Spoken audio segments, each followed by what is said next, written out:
becoming weightless. That morning, when I took my little girl to the beach, just us two, the beach was empty and waiting, the tide just coming in. Not far from the shore, I spied a wooden raft. Is this okay? Okay. I spied a wooden raft, a small square island, within swimming distance, rocking gently on the waves. Climb onto my back, sweetheart, I said to my little girl, as we waded to just below her little breastbone, into the cold, gray-blue water. I ducked down low enough for her to scramble onto my back, then launched us flat out, and with her arms clasped around my neck, I set us forth. My little girl laughed as we swam through the sun-sparked water. Soon, I realized that the raft was farther than I thought. I felt the rhythm of my strokes become tangled and heavy. My reason suddenly told me this was a terrible mistake.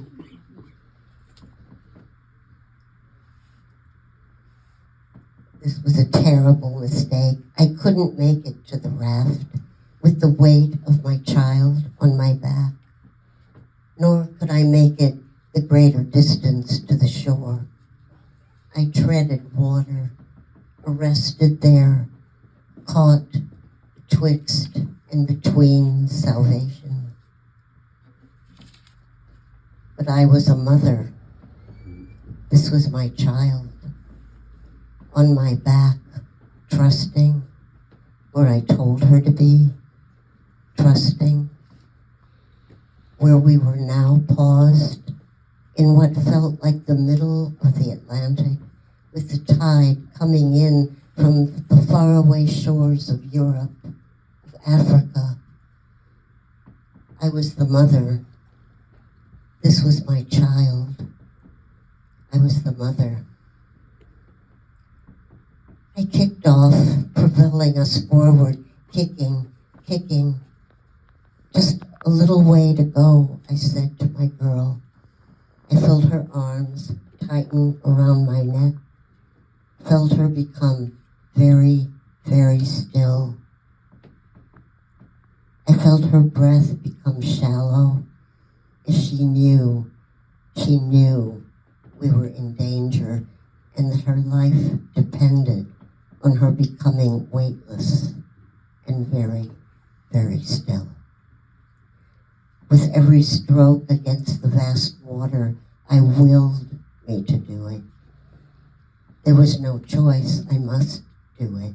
Do each stroke, each movement of swimming, arms reaching over my head and into and through the heavy water, legs kicking, fighting to keep a steady rhythm, face rolling now into the water, now onto the surface of the water, to take a breath, each breath becoming more ragged as my child lay quiet, so quiet on my body, the body that conceived her, that carried her, grew her, nourished her, and labored, for there was nothing for it but to labor on, pushing.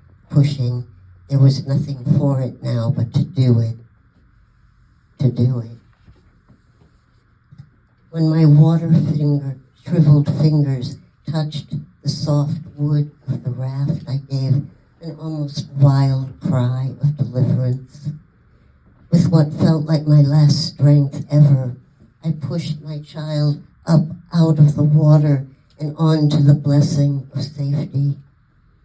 I found the raft's slick stairs and began to climb, each step up those unlikely stairs, causing my body, my earthbound body, to become heavier and heavier, weighted by the terrible pull of gravity.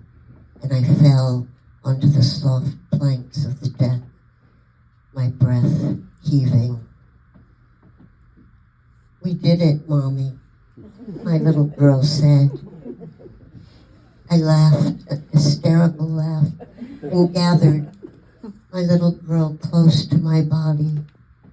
"Yes, my precious girl, we did it," I said, delaying any thought about how I would get us back to shore. How in the world would I get us back? Instead, I lay down on the soft, silvery decking and let the sun warm me.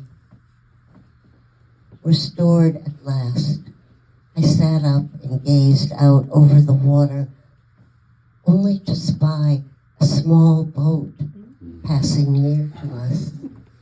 I stood, shaky, with no sea legs, and I waved and called, and my precious girl called, waving those thin little arms recently so tight around my neck, and the boat made straight for us. The boatmen, the providential boatmen, tied up at our wooden island. He handed us aboard. Then he untied his ropes, turned his craft, and made straight for the foreshore. Once there, I clambered over the side into the shallows, onto the shifting sands. Reaching back into the little craft, I scooped my little girl up and into my arms. I held her close to my heart. She let her head drop, heavy, onto my shoulder. Let her full weight fall into my body.